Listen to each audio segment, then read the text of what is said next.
Hello, welcome back to Milkman Channel. Before we get into the meat and potatoes of this video, I want to brief on what this video is and is not. This is not a full review of the game and a breakdown of every aspect in this game. In fact, at the time of writing, I haven't even played every game mode. What this video is simple. It is just me talking about my experience with the game and what I like about it so far.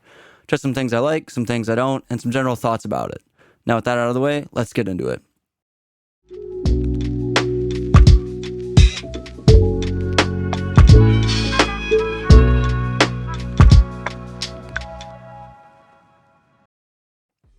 First-person shooters, aka FPS games, are one of the, if not the most popular genre of video game there is today. However, FPS games are nothing new. The first of them were created way back in the 1970s, but they did not gain popularity until the early 90s thanks to the likes of Wolfenstein 3D and Doom. Another popular type of game today is the live service game. These games do not follow a classic release structure. The most well-known example of this type of game is Fortnite. The game itself is typically free or low cost, and then instead of just releasing and forgetting, the developers keep modifying and updating the game and adding things to it to keep things fresh. Then, along with the updates, they also usually contain a battle pass that you obtain by using real-world money to obtain premium in-game currency, and then you play the game and progress through it, getting some cosmetic items along the way. And along with the Battle Pass, there's also a digital storefront where you can just outright buy cosmetics. With these two types of game meshing very well together, you would think there are FPS live service games that are a dime a dozen available today. And you'd be correct in thinking that. And inevitably, with so many of them being out there, they begin to all blend together and not really differentiate themselves from one another. However, there was a game developed and published by Embark Studios that released on December 7th, 2023 that definitely fits into both previously mentioned categories, but manages to not only stand out, but I feel like something totally new. The game in question is called The Finals. It is, like I said, a live service FPS game that doesn't focus on killing, it focuses on destruction. Make no mistake, shooting and killing the other team is a huge part of the gameplay, but it is not necessarily how you win. In one game mode in particular, in theory, you can win a game without even firing a shot. Because of this, destruction is the star of the show. Upon booting this game up and playing it for the first time, I was instantly reminded of Red Faction Guerrilla. Red Faction was a third-person open-world game developed by Volition Studios, the same people behind the Saints Row games, rest in peace Volition, that was released way back in 2009, where you play as a revolutionary on Mars, fighting for freedom of the people against the militaristic police. Had to kind of sound that one out there.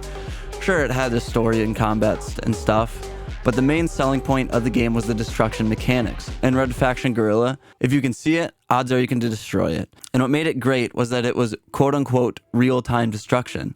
You can blow a wall open wherever you want, take out the support beams where needed, and watch the building come tumbling down with chunks flying exactly how you'd expect them to in real time, leaving a pile of remains left over to honor your handiwork. Even though this game came out almost 15 years ago, the destruction mechanics were not only ahead of their time, they were light years ahead of their time. Even many modern day games that say they have destruction pale in comparison to what Red Faction Guerrilla accomplished. But that game being as old as it is, it's time for a new gold standard to come around, and that's where the Finals comes in. In the Finals, I mainly play Quick Cash, a game mode that revolves around 3 teams of 3 unlocking a box of money, carrying it to the cash out station, and defending said cash out station to prevent others from stealing the cash out. A lot of cash outs. Defending is a huge part of the game as there's only one money box and one cash out at a time for all the teams to vie for, so everyone is going after the same thing at once. But what makes defending hard is that you can fortify a room as much as you want, but other teams can steal the cash out without even stepping foot in the room or the building and just bringing down the whole building instead.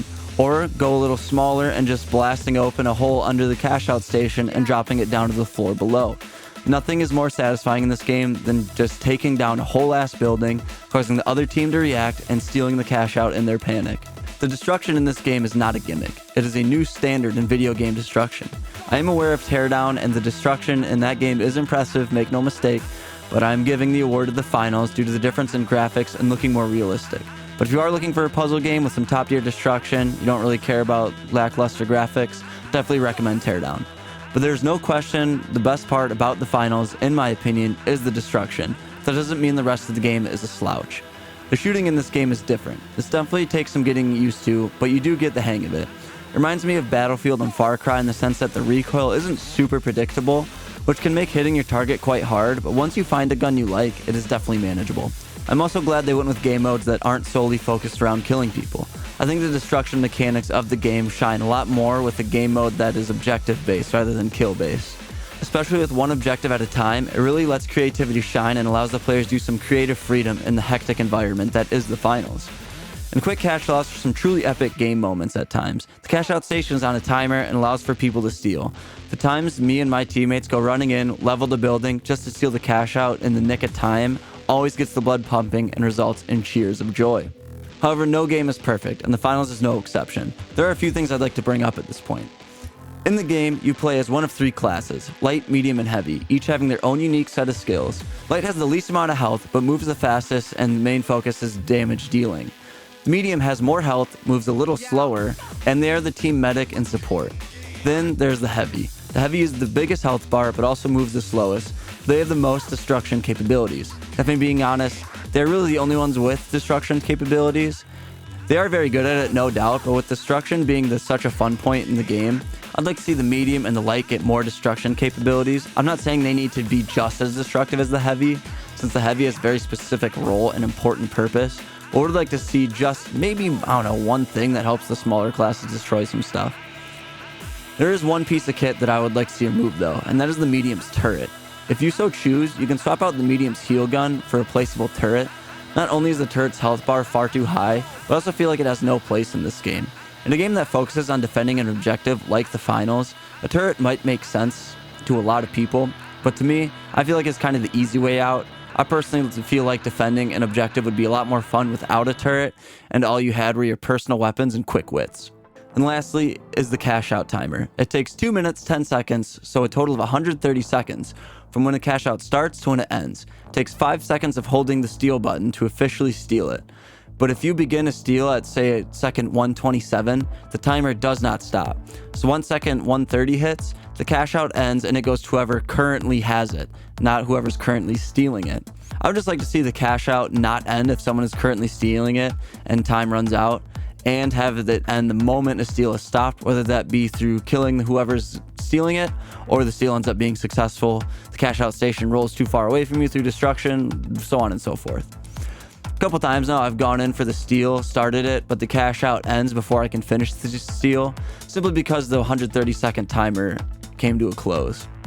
All in all, I think the finals is a breath of fresh air that at the very least deserves some recognition.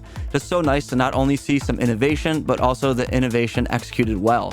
I've been having a blast with this game so far, and although it's a little bare with it being a brand new live service game, I'm sure Embark Studios has plans to add maps, weapons, etc. down the road.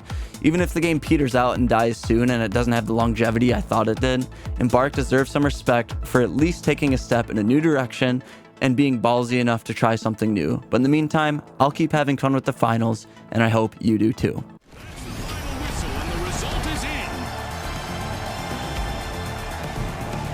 And now we celebrate as one team of contestants becomes a group of rising stars. Thanks for hanging out quickly with me and listening to me discuss this new game. I just wanted to make a quick video about this game, as I genuinely feel like it is a new bar for destruction in video games. And I just kind of wanted to talk about the game as a whole. If you like this video, tell YouTube and hit that thumbs up button. It helps me out a ton. If you are new here to Milkman channel, I make videos on video games and food reviews / challenges. So if you like any of those, or you are like me and enjoy all that, make sure to absolutely shit on the subscribe button. And while you're at it, have a little piss on the post notification button so you don't miss anything. And lastly, let's talk in the comments. What do you think of the finals, the future of Embark, the game Embark made before this, memories with Red Faction Guerrilla or the Red Faction series? Let's talk shop, as I would love to hear your thoughts. I'll talk to you in the comments, but as always, I'll see you in the next one. Deuces.